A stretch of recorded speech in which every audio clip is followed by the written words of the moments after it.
Take a look at that. That is one cracked rim. I cracked these wheels while testing them, and weirdly that made me trust them more. Sounds mad, right? Yeah, well, I'll explain. Today I'm putting the Nepest Nexpore gravel wheels to the test. I've ridden nearly 2,000 kilometers on these wheels, mostly off-road, on mountain bike trails, and now I can run you through the pros and cons of these wheels. That's really shit.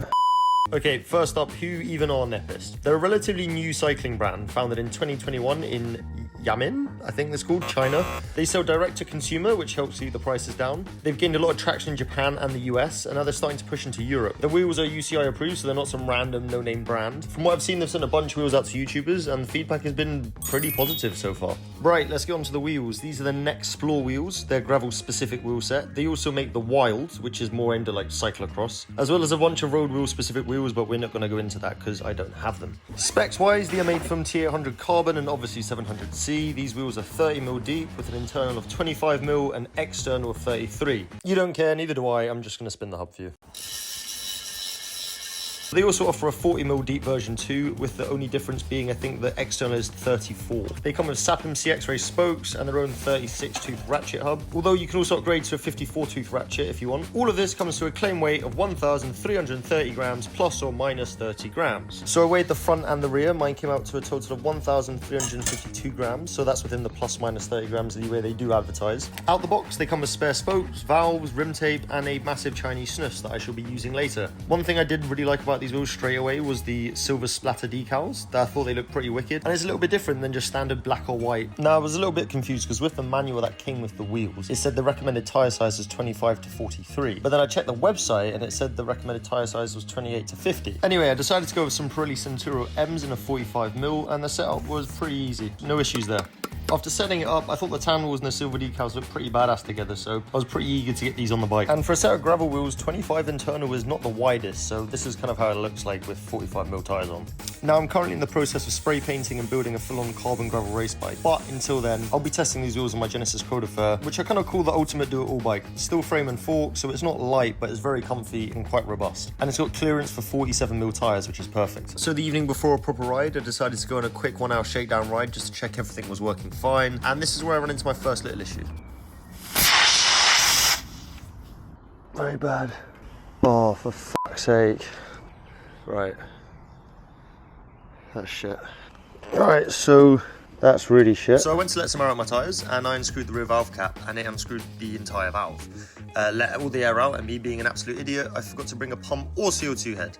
So I ended up having to walk 30 minutes to hire a shared e-bike to then ride both bikes back home through a forest. It's not the end of the world by any means, but it's just really annoying. Should they be screwed on out the factory? Yes. Is it a deal breaker? Obviously, absolutely not. But it's just very annoying. Long day, bro. Anyway, on to testing. Now, I've said before, I'm no Hambini or Pete Talk. I can't tell you about tolerances and engineering stuff, blah, blah, blah. But what I can do is ride a pair of wheels very, very hard.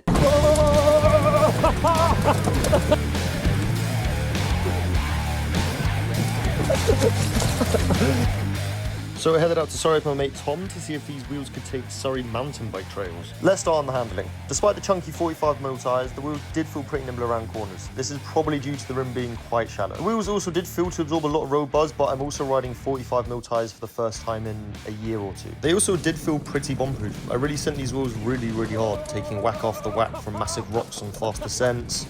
Here I topped out around 65k an hour down a hill, so I was not holding back by any means.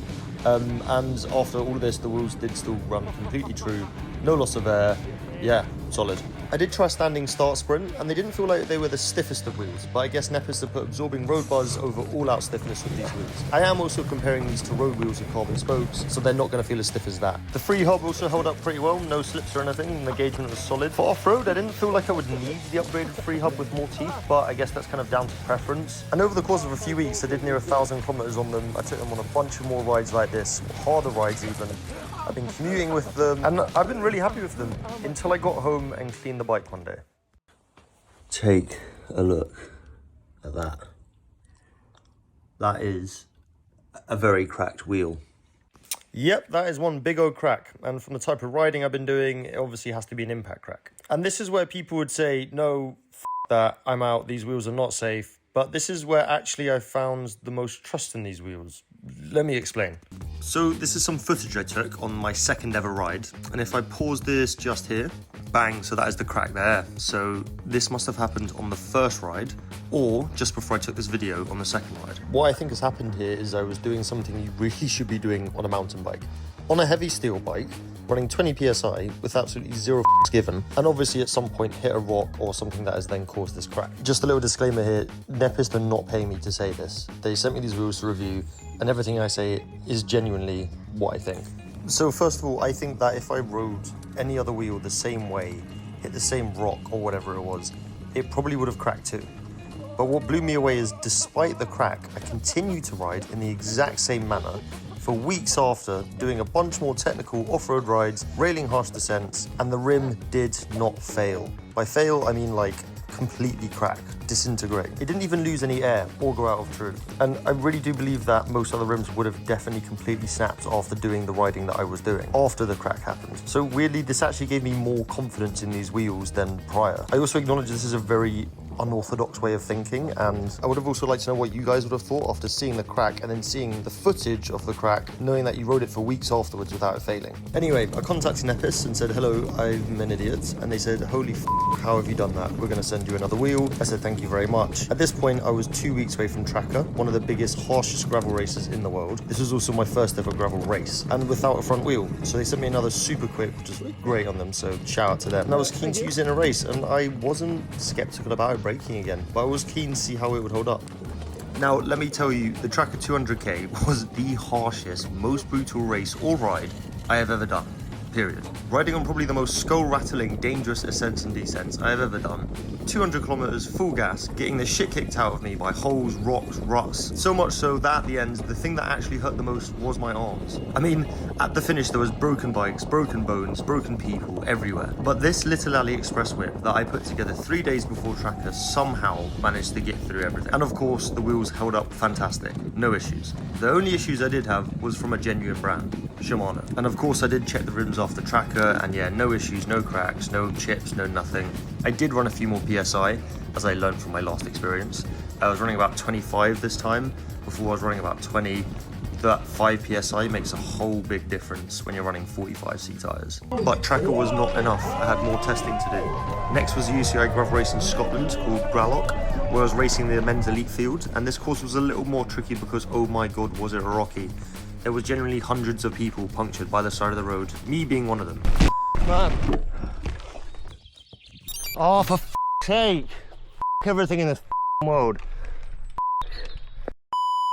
But after a 45-minute wait, because I left my plugs in the tent, a lovely chap decided to plug my tyre as he was doing his own, and sent me on my way. And yet again, I did not hold back because my race was basically over 15 minutes in. I had lost 45 minutes on the elite field, so I decided to absolutely rail it the entire way, through all the age groupers, solo to the finish. And yeah, these wheels held up really, really well again on a very rocky course. So no complaints there, all good.